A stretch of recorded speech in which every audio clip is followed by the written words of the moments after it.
नमस्ते दोस्तों, कैसे हैं आप। मैं Sujeet Kumar incredible IAS academy में आपका हार्दिक स्वागत करता हूं। आज से एक नए सीजन की शुरुआत हो रही है और इसका नाम हमने दिया हूं एनसीईआरटी का महासंग्राम। और इस सीरीज में हम लोग इस तरीके से मेहनत करेंगे, इस तरीके से इसको समझने की कोशिश करेंगे और इस तरीके से अपने दिमाग में रखेंगे कि प्रीलिम्स, मेंस और इंटरव्यू तीनों की तैयारी यहीं से शुरू हो जाएगी। अगर इसको आप यकीनन दिल से जी लिया तो वाकई में आपको लगेगा कि आपका सक्सेस जो है आपके करीब बैठा हुआ है। यही वो चीज है जो आज तक आपने कभी पढ़ने की कोशिश नहीं की है या फिर पढ़ने की कोशिश भी करते हैं तो आपको बोर फीलिंग होता है, जबकि यही सबसे बड़ा जो है ना रूट्स है आईएएस और एसडीएम बनने का। लेकिन इसी को हम मिसअंडरस्टैंडिंग कर देते हैं, जिसकी वजह से 2 साल, 3 साल, 4 साल और कभी कभी तो ऐसा वक्त आ जाता है हमारे पास में कि एज और अटेम्प्ट दोनों समाप्त हो जाती है। तो ऐसे कंडीशन में हमने सोचा इस ड्रीम प्रोजेक्ट को आपके सामने रखने की, जिससे कि कुछ भी करने का नहीं है, बस इसको सुनना है। इससे जो जुड़े हुए क्वेश्चन है वो क्वेश्चन आपको देंगे और आपको लिख के दिखाना होगा। डिस्क्रिप्शन बॉक्स में व्हाट्सएप लिंक रखा हुआ है, आप वहां से जुड़ जाइए और वहां पे आप लिख के जो भी क्वेश्चन दिया जाएगा आप मुझे भेजिएगा, मैं चेक करके आपको दे दूंगा। तो चलिए दोस्तों, आज का सेशन का शुरू करते हैं। सबसे पहला जो है हम लोग स्टार्ट किए हैं कक्षा 6 की। पहला अध्याय में है क्या, कब, कहां और कैसे। यही टाइटल है, टाइटल को पकड़िए। यही चीज हमें जो है आईएएस या एसडीएम बनने में ढूंढता है। यही चीज हमारा कॉन्सेप्ट क्लियर नहीं होता है। एकदम पकड़िएगा बात को, जितनी भी बातें बोली जा रही समझने की कोशिश कीजिए। क्या पढ़ना है पता नहीं है, क्या छोड़ना है पता ही नहीं है, कब कोई पता नहीं है, जब दिल करे तब पढ़ लो। कहां पढ़ना है कोई पता नहीं है, जहां दिल करे जैसे पढ़े वहां पढ़ लो। कैसे पढ़ना है कोई पता नहीं है, लेकिन बस पास करना है, बस इतना पता है। तो क्या कभी संभव है कि आप अपने जो सपने हैं उसको सच कर दोगे? यही तो कॉन्सेप्ट है, यहीं से तो हमको सीखना है, यहीं से हमको समझना है, तभी जाके हम अपने सपने को सच करके दिखाएंगे। जो टॉप करते हैं, जो क्लियर करते हैं इस एग्जाम को, वो ये सब कॉन्सेप्ट क्लियर होता है। क्या पढ़ना है, कब पढ़ना है, कहां पढ़ना और कैसे पढ़ना, उनका क्लियर होता है विजन और वो सक्सेस कर जाते हैं। हमारा क्लियर कुछ भी नहीं होता है, सिर्फ सक्सेस क्लियर होता है कि मुझे बस पास करना है। बाकी सब जो होता है कहीं ना कहीं कुछ ना कुछ शक के घेरे में रखा रहता है। तो चलिए दोस्तों, सबसे पहले स्टार्ट करते हैं। रशीदा नाम की एक लड़की है जो क्वेश्चन पूछती है। रशीदा बैठी अखबार में पढ़ रही है, अचानक उसकी निगाह एक सुर्खियों पे पड़ती है जो 100 साल पहले है। वह सोचने लगी कि कोई कैसे जान सकता है कि इतने वर्ष पहले क्या हुआ था। एकदम पकड़िएगा, बहुत इंपॉर्टेंट सेशन है, यहीं से आपको सब कुछ क्लियर हो जाएगा कि कैसे कोई समझ सकता है कि चलो भाई 2 साल, 3 साल, 4 साल, 5 साल की कहानी तो हम समझ सकते हैं, लेकिन 100 साल पहले क्या हुआ है ये कैसे पता चल सकता है। यही क्वेश्चन जो है रशीदा के दिमाग में है और इसी क्वेश्चन से अभी हम सब कुछ सीखने वाले हैं। सबसे पहले पता लगाइए। क्या पता लगाते हैं इसको समझने की कोशिश कीजिए। यह जानने के लिए कि कल क्या हुआ था, तुम रेडियो सुन सकते हो, सही बात है, टेलीविजन देख सकते हो, अखबार पढ़ सकते हो। साथ ही यह जानने के लिए कि पिछले साल क्या हुआ, तुम किसी ऐसे व्यक्ति से बात कर सकते हो जो उस समय की अगर स्मृति यानी कि याद हो तो वो आपको बता सकता है। लेकिन जो 100 साल पहले हुआ उसको कैसे पता किया जा सकता है? अतीत के बारे में हम कैसे जाने, इसको समझना सबसे बड़ी इंपॉर्टेंट है। तो अतीत के बारे में कुछ जो है बहुत कुछ जाना जा सकता है। जैसे लोग क्या खाते थे, पहले अतीत के बारे में अगर जानना हो तो बहुत कुछ हम जान सकते हैं। कैसे? तो सबसे पहले ये पता करते हैं कि लोग क्या खाते थे, कैसे कपड़े पहनते थे, किस तरह के घरों में रहते थे। हम आखेटकों यानी कि शिकारियों वाली जिंदगी, पशुपालकों, कृषकों, शासकों, व्यापारी, पुरोहित, शिल्पकारों, कलाकारों, संगीतकारों, फिर वैज्ञानिक के जीवन के बारे में जानकारियां हासिल कर सकते हैं। यही नहीं, हम यह भी पता कर सकते हैं कि वो समय के बच्चे कौन सा खेल खेलते थे, कौन सी कहानियां सुना करते थे, कौन से नाटक देखा करते थे, फिर कौन कौन से गीत गाया करते थे। ये सब के बारे में हमें जानने को मिल सकता है अतीत की घटना में कि कैसी जिंदगी होती थी उस टाइम में। अभी अगर जो चल जाए कि हाँ प्राचीन काल में कैसी जिंदगी जी जा सकती है, कभी सोच तो सकते हैं ना कैसे लोग खाते थे, कैसे खाने में टेस्ट आया, कैसे खाना पकाया गया, कैसे खाना को समझा गया कि पका के ही खाया जा सकता है, कैसे पशुपालन शुरू किया गया, कैसे जानवर को शिकार किया गया। ये सारी बातों को कैसे घरों में रहा गया, कैसे गुफाओं में रहा गया, फिर धीरे धीरे परिवर्तन हो गया, होते गया, मानव की सोच बढ़ती गई और आज हम 21वीं सदी में इस रूप में बन के उभरे हैं वही, बस समय के साथ में बदलता गया, सोच बदलती गई, क्रियाकलाप बढ़ती गई, साइंस टेक बढ़ता गया और हम इस कंडीशन में आके मौजूद तैयार हो गए। क्लियर हो रही है ना बात, समझ में आ रही है ना? जैसे कहानी चल रही, बस कहानी को समझिए, यहां से बहुत सारे क्वेश्चन जो है बेसिक, जो आपको समझ में नहीं आता, सब कुछ क्लियर होने वाला है। लोग कहां रहते थे, सबसे पहले मानचित्र को समझिए एक बार। यहां तो क्लियर हो गया, मानचित्र को समझिए पहले ना, मानचित्र को आपको हम एक बार दिखा देते हैं ताकि आपको मानचित्र समझ में आ जाए। मानचित्र में देखिए कौन सी इंपॉर्टेंट पार्ट है उसको मैं बता रहा हूं। सबसे पहले तो नर्मदा नदी को देखेंगे, उसके बाद जो है किरथर देखेंगे, उसके बाद जो देखेंगे वो सुलेमान देखेंगे पहाड़ियां, उसके बाद जो है गारो की पहाड़ियां देखेंगे। बात समझिए, यहां थार मरुस्थल है, इसको देखेंगे। इसकी सहायक नदियां जो है ये सब जो है कश्मीर में है, उसको देखेंगे। महानदी को देखेंगे, सतपुड़ा की पहाड़ी को देखेंगे, बिंद पर्वत जो पहाड़ियां उसको देखेंगे, गंगा नदी कैसे है इसको देखेंगे, हिमालय को देखेंगे। तो थोड़ा सा मैप में ना इतना समझ में आना चाहिए कि हाँ मैप में कहां पे क्या है, ये तो थोड़ा सा आपको जानना ही पड़ेगा। आइए फिर से यहां से समझने की कोशिश करते हैं क्या है। अब देखिए यहां पे, अब तुम उत्तर पश्चिम में सुलेमान और किरथर पहाड़ियों का पता लगाओ। अभी जस्ट बताया हूं, देखिए किरथर पहाड़ियां यहां पे हैं और सुलेमान पहाड़ियां यहां पे है। अब आप मुझे ये कमेंट बॉक्स में कीजिए कि सुलेमान पहाड़ियां और किरथर पहाड़ियां कौन से देश में स्थित है। अभी के टाइम में आप मुझे कमेंट करके बताइए, तब मुझे पता चलेगा कि वाकई में आप समझ रहे हैं। देखिए एक बात तो मैं बता दूं कि एनसीईआरटी शुरू हो गई है, कभी कभी कोई कोई लेक्चर आपको बोर होगा, लेकिन यहां बोर होने की जरूरत नहीं है। यहां समझने की एक जिज्ञासा को बढ़ा कर रखिए, क्योंकि अगर आप खुद से पढ़िएगा तो बोर होइएगा, ये तय है, लेकिन अगर सुनिएगा तो सब कुछ समझ में आता जाएगा। ये पहाड़ियों का पता लगाओ। इस क्षेत्र में कुछ ऐसे स्थान हैं जहां लगभग 8000 वर्ष पूर्व स्त्री और पुरुषों ने सबसे पहले जो है गेहूं और जौ जैसी फसलों का उपजाना आरंभ किया। अब इसका मतलब तो है कि सबसे पहला फसल जो हुआ था वो गेहूं और जौ हुआ था। क्या ये प्रीलिम्स का फैक्ट नहीं निकला? क्या यहां से बार बार क्वेश्चन प्रीलिम्स में नहीं पूछा जाता है? जरा उठा के देख लीजिए प्रीवियस ईयर का क्वेश्चन, क्या 6 क्लास के स्टैंडर्ड बुक में नहीं है क्या? अब आपको लगता है ऐसे बहुत सारे क्वेश्चन आपको बताने वाला हूं जो सारा का सारा क्वेश्चन अभी भी आता है यहीं से। अलग बात है आप गलत करके आ रहे हो तो उसमें मैं क्या कर सकता हूं, लेकिन सारा क्वेश्चन एनसीईआरटी से ही निकल के आता है। मैं प्रूफ करूंगा, जैसे जैसे ये सेशन आगे बढ़ता जाएगा आपको प्रूफ करके आपके सामने रख दूंगा। जैसे फसलों का उपजाना आरंभ कर दिया, उन्होंने भेड़, बकरी, गाय, बैल जैसे पशुओं को पालतू बनाना शुरू कर दिया और ये लोग गांव में रहते थे। उत्तर पूर्व में गारो और मध्य में बिंद पहाड़ियां जो है इसका पता लगाओ। अब जो है गारो पहाड़ियां और बिंद दोनों को पता लगाइए। अब देखिए यहां थोड़ा सा मैप में आपको दिखा देता हूं।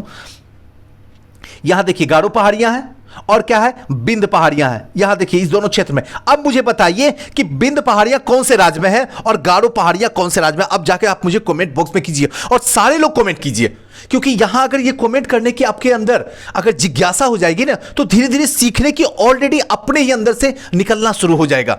लेकिन दीजिए कमेंट, इससे भागिए मत। और एनसीईआरटी का जो ये सेशन चल रहा है इसमें एनसीईआरटी के ही रिलेटेड क्वेश्चन पूछिए, एनसीईआरटी के ही रिलेटेड यहां पे जवाब दीजिए, इधर उधर की बातों को मत पूछने की कोशिश कीजिएगा।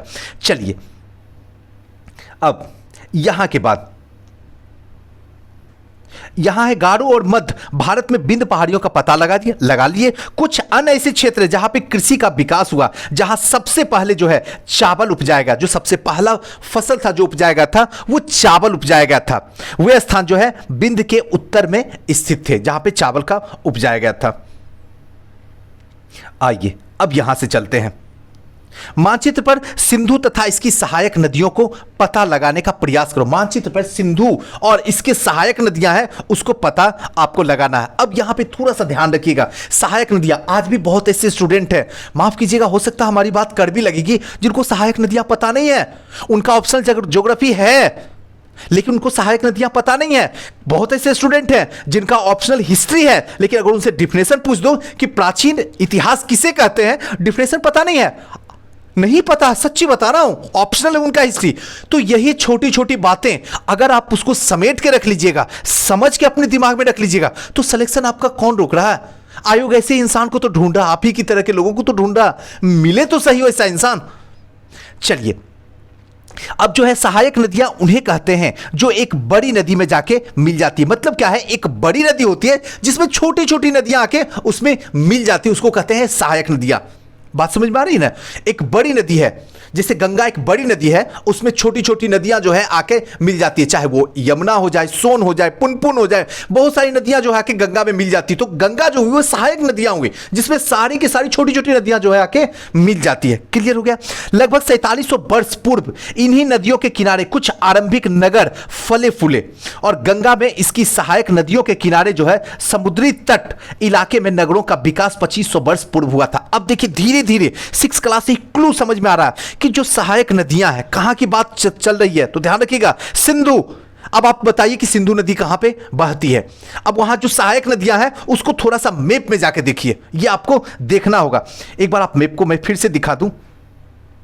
यहां पे देखिए ये सिंधु नदी हुई और इसकी सब सहायक नदियां हुई। तो इसको देखिए, यहीं से जो है हमारा सबसे पहले थोड़ा बहुत जो है जगह विकसित होना शुरू हुआ। थोड़ी सी जगह जो है यहां पे लोग रहना शुरू कर देते हैं। उसके बाद यहां के बाद जो है आगे चलने के बाद लगभग 4700 वर्ष पूर्व, यानी आज से 4700 5000 के आसपास पूर्व इन्हीं नदियों के किनारे आरंभिक नगर का जो है सबसे पहले शुरुआत होता है। इसी सिंधु नदी के किनारे गंगा और इसकी सहायक नदियां के किनारे जो है समुद्र तटवर्ती इलाके नगरों का विकास होता है। मतलब क्या, गंगा और इसकी सहायक नदियां जो है इसी के किनारे जो है समुद्री तटवर्ती इलाके नगर का विकास होता है। कब? तो आज से 2500 साल पूर्व। क्लियर हो रहा है ना? दिमाग में जा रहा है या नहीं जा रहा? बस आराम से सुनिए, सब कुछ समझ में आ जाएगा, सब कुछ समझ में आएगा। गंगा और इसकी सहायक नदी सोन का पता लगाओ। गंगा और इसकी सहायक नदी सोन का आपको पता लगाना चाहिए, मैप में ढूंढिए, क्योंकि कुछ काम आपको करना ही पड़ेगा और मैं काम करने के लिए आपको दूंगा ही, और इसका जवाब मैं कमेंट बॉक्स में मांगूंगा ही आपसे, और आपको देना ही पड़ेगा। अगर साथ चलना है तो कमेंट में आपको जवाब देना ही होगा। गंगा के दक्षिण में इन नदियों के आसपास के क्षेत्र जो है प्राचीन काल में मगध, यानी वर्तमान में बिहार के नाम से जाना, जो मगध था उस टाइम में प्राचीन में मगध कहते थे और आज जो है उसे बिहार कहा जाता है, शुरुआत हो चुकी है। इसके शासक बहुत शक्तिशाली थे और उन्होंने एक विशाल राज्य की स्थापना किए थे और देश के अन्य हिस्सों में ऐसे राज्यों की स्थापना की गई थी। अब धीरे धीरे क्या है, धीरे धीरे हम मगध की ओर प्रवेश कर रहे हैं, यानी कि अब हम ये बताने की कोशिश आपको कर रहे हैं कि उस टाइम में जो गंगा के दक्षिण वाले इलाका थे, जो नदी के आसपास जो प्राचीन काल में जो नगर विकसित हुए वो मगध हुए, जो कि आज के डेट में बिहार के नाम से जाना जाता था। और उस टाइम में जो इसके शासक हुए ना मगध के सारे शक्तिशाली होते थे। इन्होंने एक विशाल राज्य की स्थापना कर दिया। धीरे धीरे क्या हुआ, एक दूसरे से लड़ते जा रहे थे, लड़ के वो देश को जीत लेते थे और उसको मगध में मिला लेते थे। कभी कभी कोई राजा ऐसे होते थे जो क्या करते थे, किसी दूसरे राजा की बेटी से, किसी की बहन से शादी करते थे, तो वो राज्य भी दहेज के में जो है पुरस्कार के रूप में भी इन्हें मिल जाता। तो ये क्षेत्र जो धीरे धीरे क्या हो रहा था, एक विशाल जो है राज्य में परिवर्तित हो रहा था।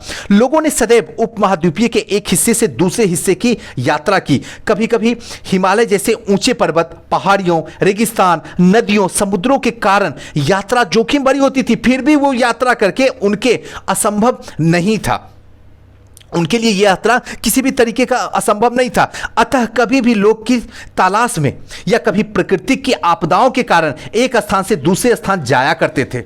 मतलब कहने का क्या हुआ कि लोग जो है सदैव एक हिस्से से दूसरे हिस्से की यात्रा करने की सोचते थे। आज भी हम भी हैं, आज के समय में भी अगर सोचें तो लोगों को क्या रहता है, एक तलाश रहता है। आज यहां पे घर है आपका, फिर लगता चलो यहां नहीं, उस जगह पे स्पेस में घर लेते हैं, वहां लेते हैं, उस जगह पे लेते हैं, जरा वहां जाके देखते हैं, जरा थार के मरुस्थल को देखते हैं, जहां जो है चेन्नई के समुद्र को देखते हैं, कहीं पे चाहे वो उत्तराखंड के जो घाटी है, घाटी को देखते हैं। तो लोगों में एक जिज्ञासा होती थी कि चलो चलते हैं। इसके लिए बहुत सारी प्रॉब्लम होती थी, क्योंकि उस टाइम में इतना टेक्नोलॉजी परिवर्तित नहीं था, इतना यातायात की सुविधा नहीं थी कि सारी चीजें आसानी से हो जाती थी। उसके लिए वहां पे जो है पैदल ही एक सहारा होता था उस टाइम में, क्योंकि अभी भी पहिए का निर्माण नहीं हुआ है। सारा खेल जो होता था अपने दो पैरों पे ही किया जा रहा था। तो लोगों को थोड़ा सा प्रॉब्लम होता था, थोड़ा सा जोखिम भरी जो है यात्राएं होती थी, जो लगती थी असंभव, लेकिन उनके लिए कुछ भी असंभव होता हुआ नहीं था। और यही चीज आपके लिए भी होना चाहिए कि आप जिस फील्ड में चले आए हैं उस फील्ड में असंभव नाम का कोई वर्ड आपकी जिंदगी में कराओ, डिक्शनरी में नहीं, आपकी जिंदगी में बिल्कुल ना होना चाहिए। आपको सब कुछ सीखना होगा। एनसीईआरटी को तो गलती से भी मिस ना करना होगा। अब क्या होता था, बहुत ऐसे स्थान होते थे जहां पे प्राकृतिक आपदा आ गई। प्राकृतिक आपदा आई तो क्या होते थे, लोग एक स्थान से दूसरे स्थान पे छोड़ के चले जाते थे।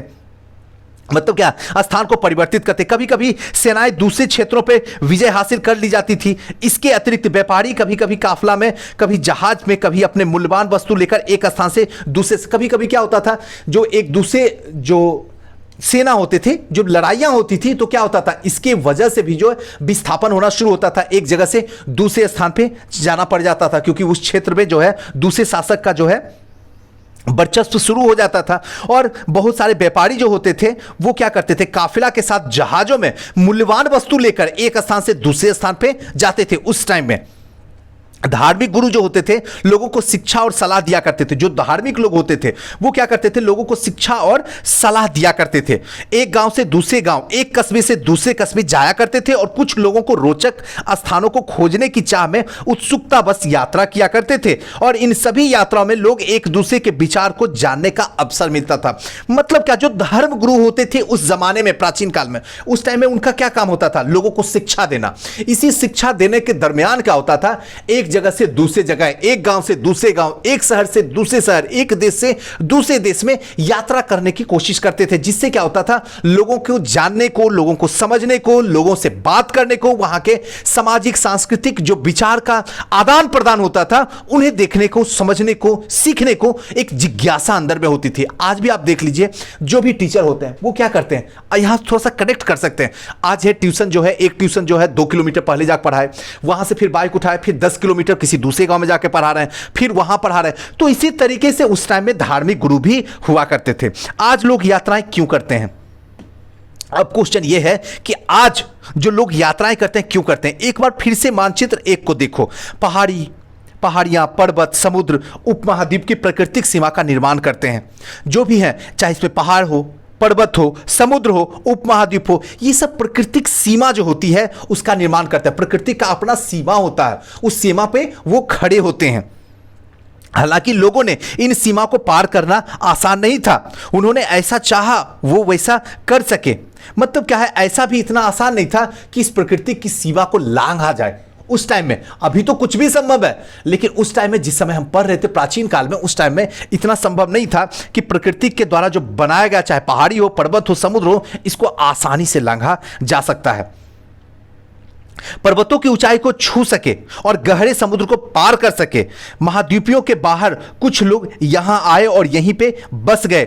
लोगों के आवागमन हमारी सांस्कृतिक परंपराओं की स्मृति थी। मतलब क्या है, कुछ ऐसे लोग थे जिन्होंने पर्वतों की ऊंचाई को छू सके, कुछ ऐसे लोग थे जो समुद्र की गहराई को पार कर सके, और जो लोग यहां आए बाहर से, वो लोग यहीं पे आके बस गए।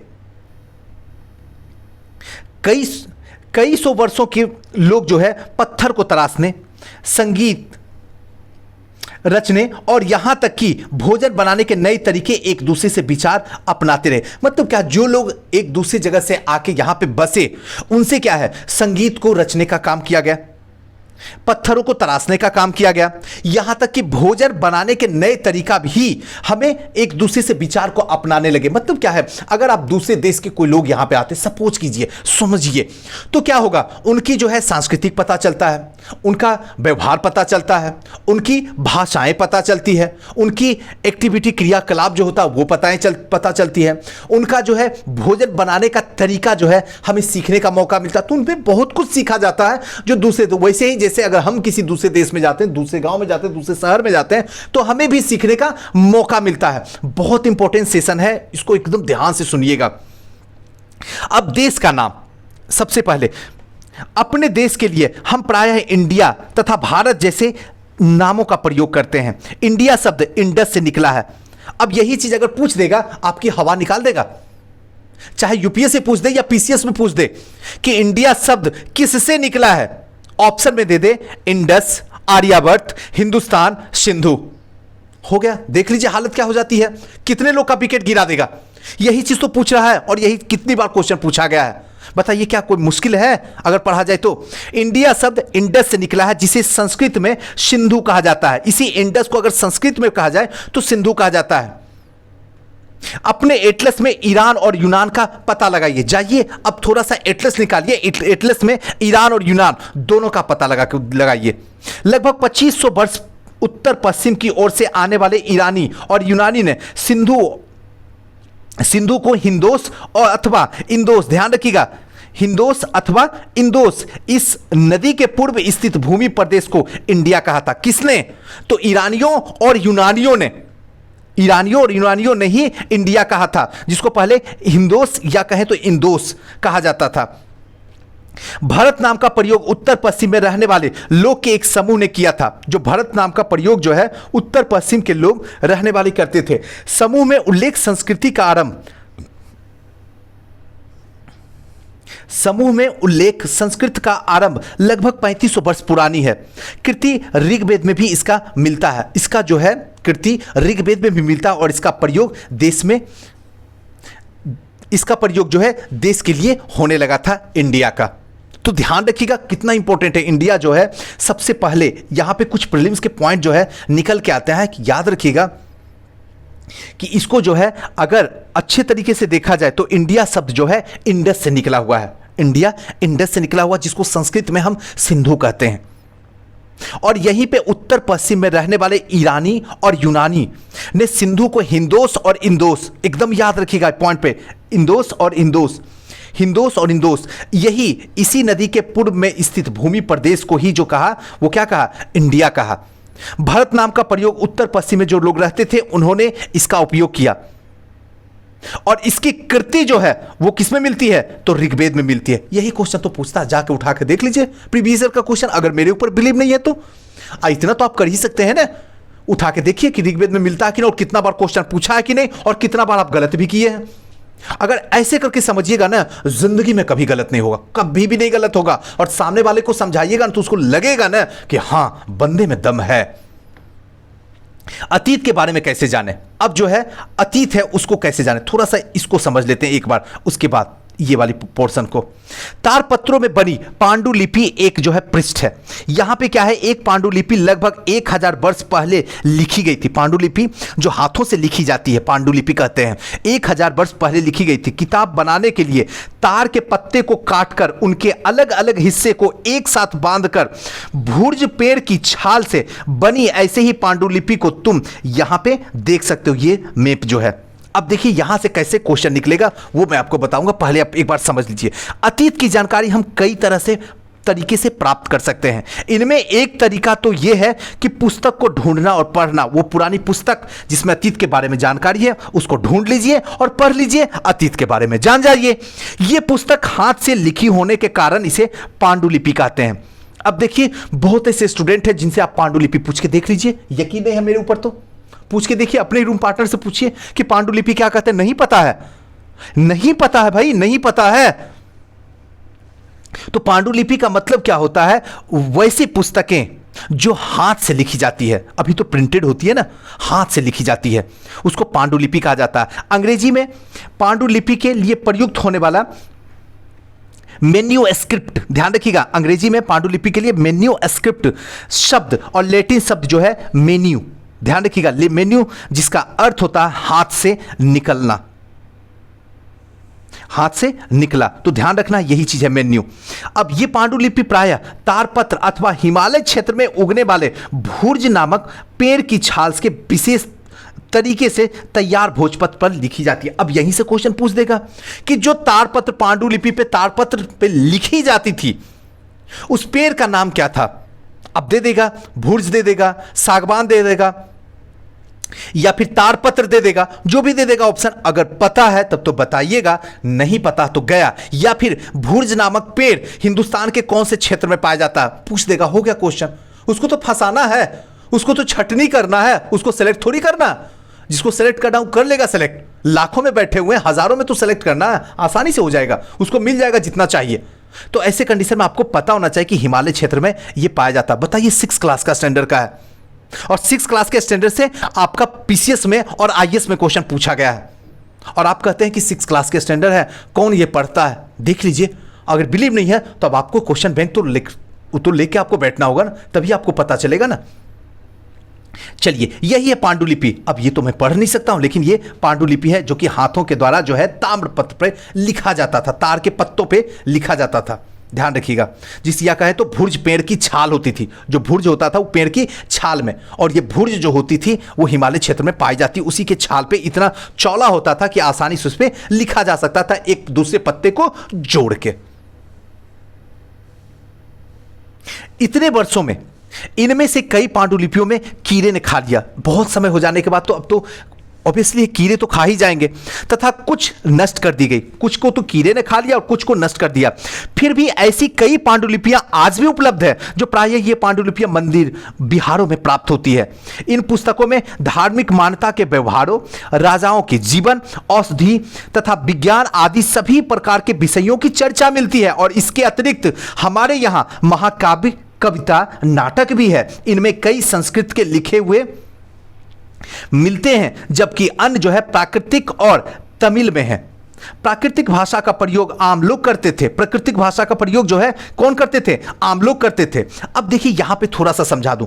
कई वर्षों में पांडुलिपि लिखी गई तो बहुत ऐसे कीड़े जो है रखे रखे, कई तो खराब हो गए, कई को कीड़े ने काट लिया, मतलब खा गया, जिसकी वजह से। लेकिन कई आज भी जो है सुरक्षित रखी हुई है, जो कि आपको कहां पे मिलेगा? मंदिर में मिलेगा, जहां पे धार्मिक मान्यताओं व्यवहारों का है, जिसमें राजाओं के जीवन है, औषधि है, विज्ञान है, उसके बारे में विशेष चर्चा उस बुक में आपको देखने के लिए मिलेगी पांडुलिपि में। यहां तक कि महाकाव्य की कविताएं, नाटक कई तरीके का मिलेंगे, और इसमें कई संस्कृत भी लिखे हुए मिलेंगे, जबकि प्राकृतिक और तमिल में भी हैं। एक तरीके तो संस्कृत तो है ही है, जो उसके साथ साथ में प्राकृतिक और तमिल दोनों में लिखे हुए हैं। ये दोनों के दोनों जो है लिखे हुए हैं, लेकिन आम लोगों में जो सबसे ज्यादा भाषा का प्रयोग होता था वो प्राकृत भाषा था। हम अभिलेखों का भी अध्ययन कर सकते हैं। ऐसे लेख पत्थर अथवा धातु जैसे उपेक्षाकृत कठोर सतह पर अभिकीर्ण किए गए हैं। अब देखिए, पांडुलिपि और अभिलेख, क्या दोनों चीज समझ में आया? दोनों चीज समझ में आया ना? अभी बताया हूं कि पांडुलिपि और अभिलेख ये दोनों अब तो समझ में आ गया होगा आपको अच्छे तरीके से क्या है।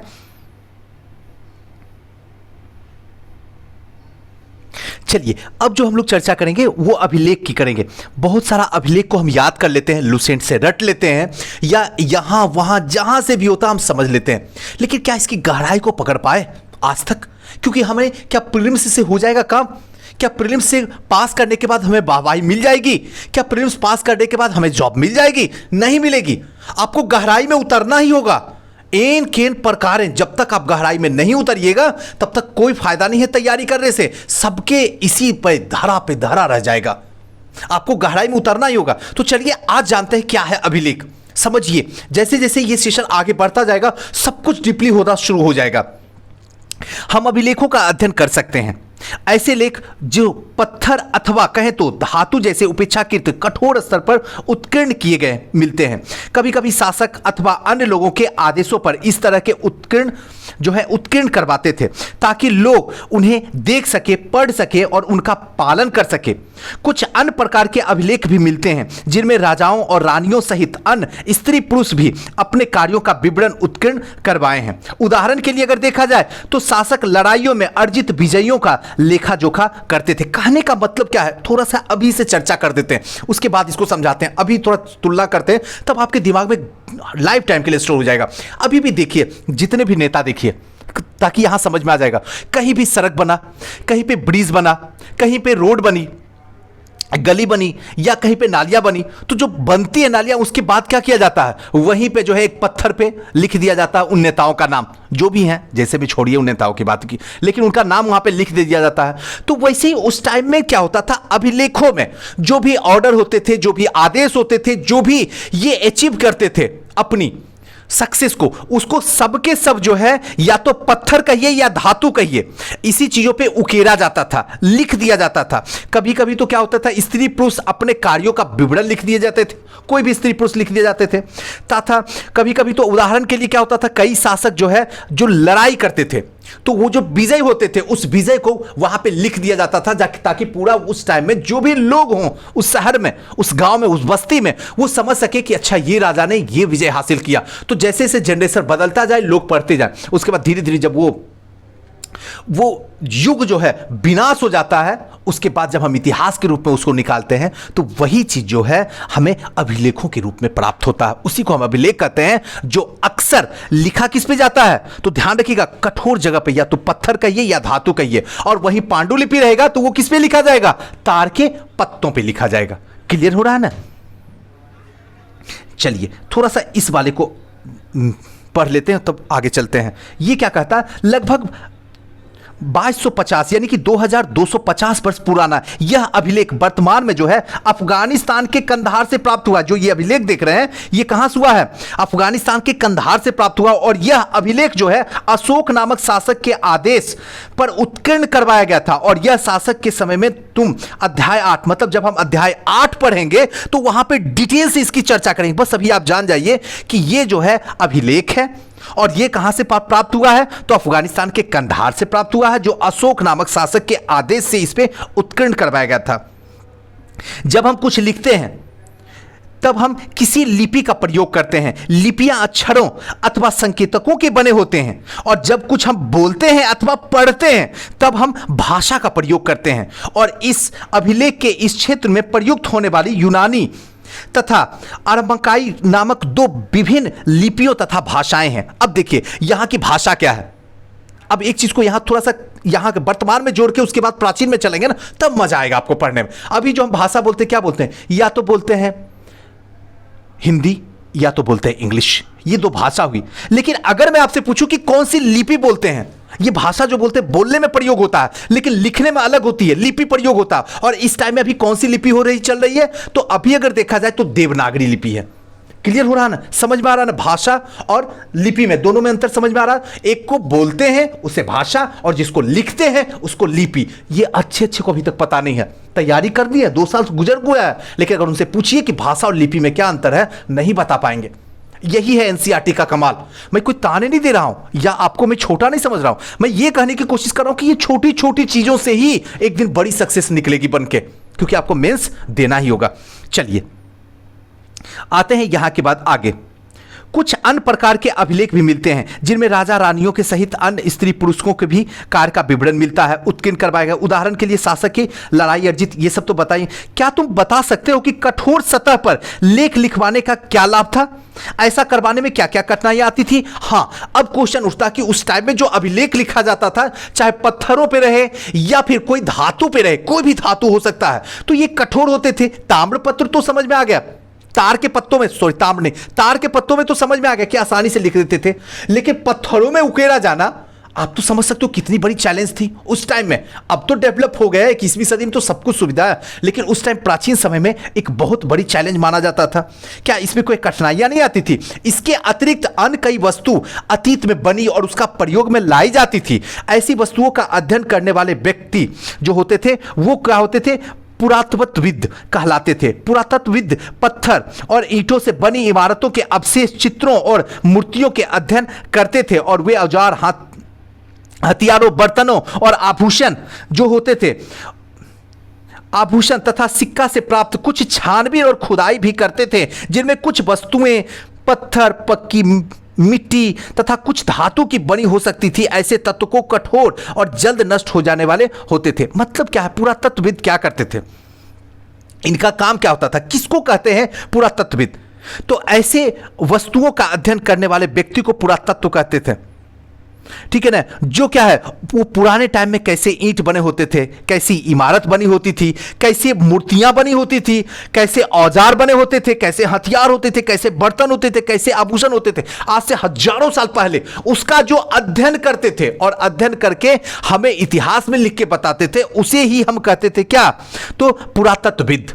अच्छे को पता नहीं है, अगर बहुत ऐसे स्टूडेंट होंगे आज जो जुड़े होंगे नए नए, तो ये चीज याद रखिएगा पुरातत्वविद किसको कहते हैं, क्योंकि बहुत इंपॉर्टेंट है। ये छोटी छोटी बातें को आपको ध्यान रखना होगा। अब इसके साथ साथ में जो है उस टाइम में सिक्के की प्राप्ति होती थी, तो सिक्के की भी प्राप्ति से पता चलता था। अगर मैं कहूं कि सिक्के की प्राप्ति होती थी, उससे क्या पता चलता था, तो अगर मान लीजिए कि जिस टाइम में सोने के सिक्के चलते होंगे, इसका मतलब है कि वहां की आर्थिक स्थिति क्या है, समृद्ध है, मतलब क्या है, शक्तिशाली है, अच्छी है आर्थिक स्थिति। जहां पे टीन की चलना शुरू हो गई, वहां पे हम क्या कहेंगे, जरा सोचिए, यह तांबा की चलना शुरू हो गई, लोहे की चलना शुरू हो गई, इसका मतलब है कि वहां की आर्थिक स्थिति अच्छी नहीं थी। ये सब चीजें पता होती थी। तो खुदाई करते थे, वस्तुएं होती थी, पक्की मीट मिलती थी तो पक्की ईंट भी मिलती थी, उससे यह पता चलता था कि वहां का नगर नियोजन कैसा था। अगर इस तरीके से अगर देखते हैं हम, तो अगर सिंधु घाटी सभ्यता में जाकर देखते, थोड़ा सा डिटेल से बताते, तो सिंधु घाटी सभ्यता में पक्की ईंटें का निर्माण हुआ है लोथल में। लेकिन वही चीज अगर आप आगे आके वैदिक युग में देखिएगा तो पक्की ईंट का कोई नामो निशान नहीं है। तो इसका मतलब क्या, वैदिक युग आते आते वहां का नगर नियोजन की स्थिति बहुत खराब हो गई है। सीधा सा मतलब यही बताता, और तो कुछ नहीं बताता। अब पुरातत्वविद जानवरों, चिड़िया, मछलियों की हड्डी भी ढूंढते हैं कि उस टाइम में कैसे जानवर होते थे, कैसी चिड़ियाएं होती थी, कैसी मछलियां होती, उसकी हड्डी ढूंढते हैं और इससे जानने में मदद मिलती है कि उस टाइम में कैसे जानवर वहां पे होते थे। अतीत में लोग क्या खाते थे, वनस्पति के अवशेष, बहुत कुछ जो मुश्किल से बच जाता था, उसके कुछ अन्न के दाने, लकड़ी के टुकड़े, उससे यह पता चलता था कि उस टाइम में कैसे वनस्पति होते थे। अगर अनाज के दाने कुछ मिल गए तो यह पता चलता था कि आज से 5000 साल पहले कौन से अनाज उस टाइम में थे जो कि अभी नहीं है, उससे वो पता चलता है। बहुत ऐसे जो होते थे जानवर जिसके हड्डियों को खोजते थे, इससे यह पता चलता था कि उस टाइम में मानव जो है कौन से जानवर को खाता था। क्लियर हो रहा है ना। अब क्या पुरातत्वविद को बहुधा कपड़ों के अवशेष मिलते होंगे। अब यहां पे देखते हैं कि पांडुलिपियों, अभिलेखों और पुरातत्व से ज्ञात जानकारियों के लिए इतिहासकार प्रायः स्रोत शब्द का प्रयोग करते हैं। इतिहासकार उन्हें कहते हैं जो अतीत के अध्ययन करते हैं। इतिहासकार उसे कहते हैं जो क्या है, अतीत के अध्ययन करते हैं। स्रोतों से प्राप्त होते ही अतीत के बारे में पढ़ना बहुत रोचक हो जाता है, क्योंकि इन स्रोतों की सहायता से हम धीरे धीरे अतीत का पुनर्निर्माण करते जाते हैं। अतः इतिहासकार यथा पुरातत्वविद उन जासूसों की तरह होते हैं जो स्रोतों का प्रमुख जो प्रयोग होता है वो सुरागों के रूप में अतीत को जानने का प्रयास करते हैं। जैसे क्या, आपको मैं यहां से थोड़ा सा एक मॉडर्न डिफरेंस, अगर किसी की हत्या होती है या कोई ऐसा घटना घट जाती है तो पुलिस क्या काम करता है, उसकी तह तक जाता है, उसकी रूट्स तक जाता है, अंतिम दम तक समय लगे तो लगे, उसकी रूट्स तक जैसे ही पहुंचता है वहां के बाद कातिल अपने ही हाथ में आ जाता है।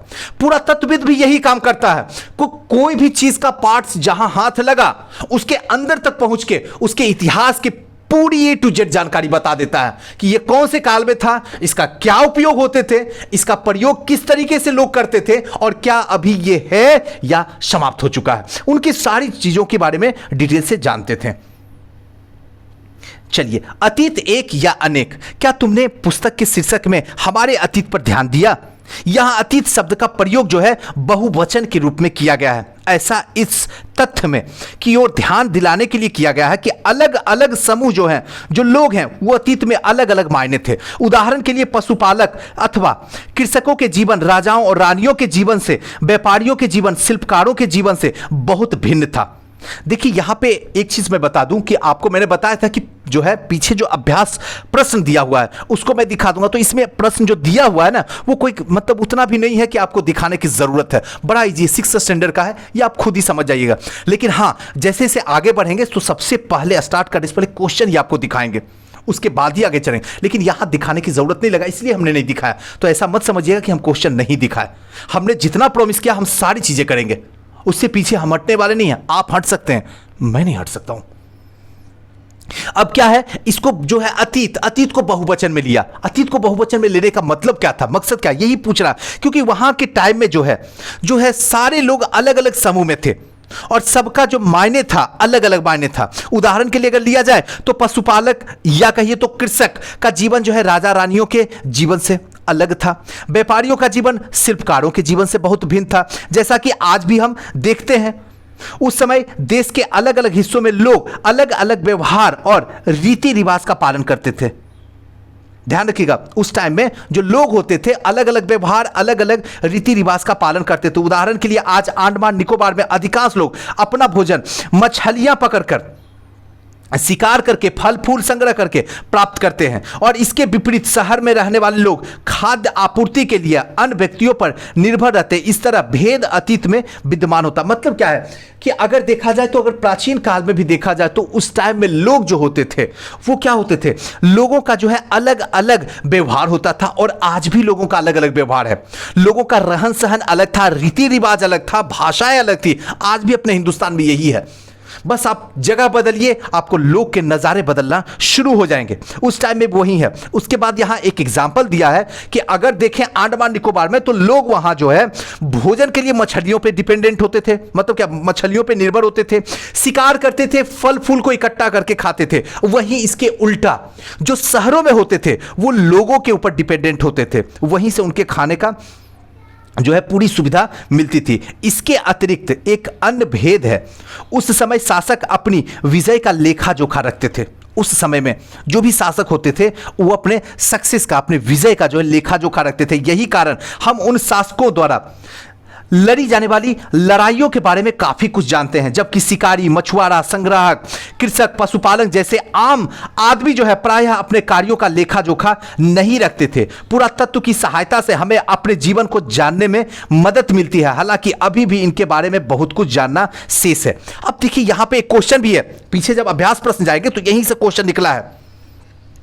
देखिए यहां पे क्या है कि अगर देखा जाए तो जो राजा होते थे वो अपनी लड़ाइयां जो लड़ते थे उसका लेखा जोखा रखते थे। लेकिन इसी के उल्टा जो शिकारी होते थे, मछुआरा होते, संग्राहक होते थे, कृषि होते थे, पशुपालक होते थे, ये लोग जो है अपने कार्यों का लेखा जोखा नहीं रखते थे। तो पुरातत्व जो है इसकी सहायता से इसके जीवन को जानने में मदद मिलती थी। हालांकि अभी भी बहुत कुछ जानना जो है शेष है। जो अपने बारे में लेखा जोखा नहीं जानते थे वहां पे पुरातत्वविद को कोई भी जानकारी नहीं मिल पाती थी, और मिलती थी भी तो बड़ी मुश्किल से मिलती थी। लेकिन राजा अपना लेखा जोखा रखते थे, इसलिए आसानी से पता चल जाता था कौन सी लड़ाइयां कब लड़ी गई थी और कौन जीता था, उस जीतने में कौन सा प्रदेश उसे हासिल हुआ था। सारी लेखा जोखा होती थी। चलिए नेक्स्ट पॉइंट में आते हैं, तिथियों का मतलब क्या होता है। यहां पे बहुत इंपॉर्टेंट है, इसको समझ लीजिए, आज ही समझ लीजिए। अगर कोई तुमसे तिथि के विषय में कुछ पूछे तो तुम शायद उस दिन की तारीख, माह, वर्ष, जैसे कि 2000 या इसी के कोई और वर्ष बताओगे। वर्ष की यह गणना ईसाई धर्म प्रवर्तक ईसा मसीह के, ध्यान रखिएगा, जन्म की तिथि से की जाती है। अतः 2000 वर्ष कहने का तात्पर्य है कि ईसा मसीह के जन्म के 2000 वर्ष के बाद। मतलब क्या है, यहां पे ईसा मसीह है, क्लियर, जीरो है, तो ईसा मसीह के 2000 वर्ष बाद यहां पे है। और 2000 वर्ष पूर्व पहले तो ये इधर चला जाएगा, निगेटिव में चल जाएगा। नंबर लाइन पे देखिएगा तो एक चीज समझ लीजिए, यहां बीच में जीरो जो है ईसा मसीह खड़े हैं, और इधर इधर जो है पूर्व है, और इधर जो है ईसवी है। ठीक है ना, सन ईसवी इधर चला जाएगा आपका 2000 बाद। मतलब क्या है, पॉजिटिव में चला जाएगा बाद, और पहले यानी कि निगेटिव, यानी कि नंबर लाइन पे निगेटिव वाले कॉलम में चला जाएगा। क्या कभी गलत होगा आपसे? कभी कोई पूछे तो गलत होगा? लोगों को पता नहीं है, सच्ची बता रहा हूं, नहीं पता है, कोई बात नहीं, पता नहीं है तो उसकी टेंशन नहीं है, लेकिन सीखना जरूरी है। अब 2000 वर्ष कहने का मतलब क्या हुआ, ईसा मसीह के जन्म के पूर्व की सभी तिथियां जो होगी ईसा से पहले होगी। अभी मैं बताऊं कि ईसा मसीह का जन्म यहां जीरो पर हुआ, इससे जो पहले होगी सारी जो होगी वो क्या होगा, ईसा से पहले होगी। ईसा से पहले हुआ ये, और ईसा यहां हुए, और ईसा के बाद ये होगा। क्लियर हो रहा, कॉन्सेप्ट समझिएगा, एकदम ध्यान से समझिएगा, बात जान जाती। इस पुस्तक में हम 2000 को पहले आरंभिक बिंदु मानते हुए वर्तमान में पूर्व की तिथियों का उल्लेख करेंगे। आइए थोड़ा सा चर्चा करते हैं। इतिहास और तिथियां, इसको समझना बहुत जरूरी है। समझिए कैसे होता है। अंग्रेजी में बीसी और हिंदी में ईसा पूर्व कहा जाता है। इसका तात्पर्य होता है बिफोर क्राइस्ट, यानी कि ईसा पूर्व होता है। ये तो समझ में आ रहा होगा। कभी कभी तुम तिथियों से पहले जो है एडी हिंदी में, या फिर कहे तो ईसवी लिखा पाते हो। इसका मतलब है कि एनो डोमिनी, ये नाम जो है दो लैटिन शब्दों से बना हुआ है। एडी का मतलब होता है एनो डोनोमी, डोमिनी ये जो होता है वो लैटिन शब्द से बना हुआ है। इसका तात्पर्य होता है कि ईसा मसीह के जन्म के वर्ष से है एडी। अब कभी कभी एडी की जगह पे जो है सी, और बीसी के जगह पे कभी कभी बीसी, ध्यान रखिएगा, एडी के जगह पे सी और बीसी के जगह पे बीसी का प्रयोग होता है। तो सी अक्षरों का प्रयोग जो होता है कॉमन एरा, ध्यान रखिएगा, सी मतलब कॉमन एरा और बीसी मतलब होता है बिफोर कॉमन एरा के लिए उपयोग होता है। इन शब्दों का प्रयोग इसलिए करते हैं क्योंकि विश्व के अधिकांश देश अब इस कैलेंडर का प्रयोग जो है सामान्य हो गया है। भारत में तिथियों के रूप में प्रयोग लगभग 200 वर्ष पूर्व से ही आरंभ हो चुका था। आज से 200 वर्ष पूर्व से ही तिथियों का प्रारंभ हो चुका था। कभी कभी अंग्रेजी में बीपी अक्षरों का प्रयोग होता है जिसका तात्पर्य होता है बिफोर प्रेजेंट, यानी कि वर्तमान से पहले। बिफोर प्रेजेंट मतलब वर्तमान से पहले। चलिए अब नेक्स्ट में आते हैं। अब आते हैं अन्यत्र। जैसा कि हमने पहले पढ़ा कि अभिलेख कठोर सतहों पर उत्कीर्ण करवाए जाते थे। कठोर सतहों पर, अभी जस्ट ऊपर में ही बताया था, चाहे वो पत्थर हो या फिर किसी भी अगर कहें तो किसी भी धातु पे किया जाता, दोनों कठोरी होते थे। कई अभिलेख कई सौ वर्ष पूर्व लिखे गए थे। बहुत सारे अभिलेख हैं जो कई सौ वर्ष पूर्व लिखे गए थे। सभी अभिलेखों में लिपियां भाषाओं का प्रयोग हुआ। जितने भी अभिलेख हुआ उसमें लिपि और भाषा दोनों का प्रयोग हुआ है। समय के साथ साथ अभिलेखों में प्रयुक्त भाषा और लिपियां बहुत बदलाव आ चुका है। विद्वानों यह कैसे जान पाते हैं कि क्या लिखा था? इसका पता अज्ञात लिपि अर्थ निकालने की प्रक्रिया के द्वारा किया जा सकता है। अब बात यह आता है कि विद्वान कैसे पता चलते हैं कि क्या लिखा हुआ है, कौन सी लिपि लिखी हुई, कौन सी भाषा लिखी हुई है, ये कैसे पता चलेंगे? तो इस प्रकार की अज्ञात लिपि को जानने के लिए प्रसिद्ध कहानी उत्तर अफ्रीका के देश मिस्र से मिलती है। उत्तर अफ्रीका में मिस्र जो है वहां से पता चलता है। लगभग 500 वर्ष पूर्व यहां राजा रानी रहते थे। 5000 जो है, ध्यान रखिएगा, 5000 वर्ष पूर्व यहां राजा रानी रहते थे। अब यहां पे देखिए, ये अभिलेख जो देख रहे हैं, यहां पे इसको पी माना जाता है, इसको टी माना जाता है, इसको ओ माना जाता है, इसको एल माना जाता है, इसको एम माना जाता है, इसको जानना कुछ भी नहीं है, बस इसको समझ लेना है और ज्यादा इसमें दिमाग लगाने की कोई जरूरत ही नहीं है, बस एक है। अब मिस्र के उत्तर पट्टी में रोसेटा, ध्यान रखिएगा, रोसेटा नामक एक कस्बा है मिस्र के उत्तरी तट में। यहां एक ऐसा उत्कीर्ण पत्थर मिला है, एक पत्थर मिला है जिस पर यह लेख 3 विभिन्न भाषाओं में लिपियों, यानी कि यूनानी मिस्री लिपि में 2 प्रकार के हैं। और कुछ विद्वान यूनानी भाषा पढ़ सकते थे। कुछ ऐसे विद्वान थे जो यूनानी भाषा को पढ़ सकते थे। उन्होंने बताया कि यहाँ के राजा और रानी के नाम एक छोटे से फ्रेम में दिखाए गए हैं। यहाँ के राजा रानी, जिसे कारतूस, ध्यान रखिएगा, कारतूस कहा जाता है। इसके बाद विद्वानों ने यूनानी और मिस्र संकेतों को अलग बलग करके रखते हुए मिस्र अक्षरों के समानार्थक ध्वनियों की पहचान की। जैसा कि तुम देख सकते हो, यहाँ एल अक्षर, जो एल अक्षर है उसके लिए शेर और ए अक्षर के लिए चिड़िया का चित्र बने हैं। और एक बार जब इन्होंने यह जान लिया कि विभिन्न अक्षरों के अक्षर किनके लिए प्रयुक्त हुए हैं, तो वे आसानी से इन अभिलेखों को प्राप्त कर लेते हैं। मतलब क्या है, यहां पे देखिए ए और एल, ए जो देखिए, ए जो है चिड़िया के लिए और एल जो है यहां पे देखिए ए चिड़िया के लिए और एल जो है वो शेर के लिए है ना। अब यहां पे जब ये पता कर लेते कि ये लेटर जो है इन मतलब ये पिक्चर के लिए बने हुए हैं, तब इन्हें जो है आसानी से समझ में आ जाता है कि अभिलेख में क्या लिखा गया है। क्लियर हो गया ना। तो यही पूरा का पूरा 6th स्टैंडर्ड का जो था आपका, हमारे अतीत अभी चल रहा 6th स्टैंडर्ड का, हमने कोशिश किया कब क्या कहां कैसे इन सारी घटनाओं की चर्चा किया। हमें उम्मीद है कि आपको ये सीरीज जरूर अच्छा लगेगा।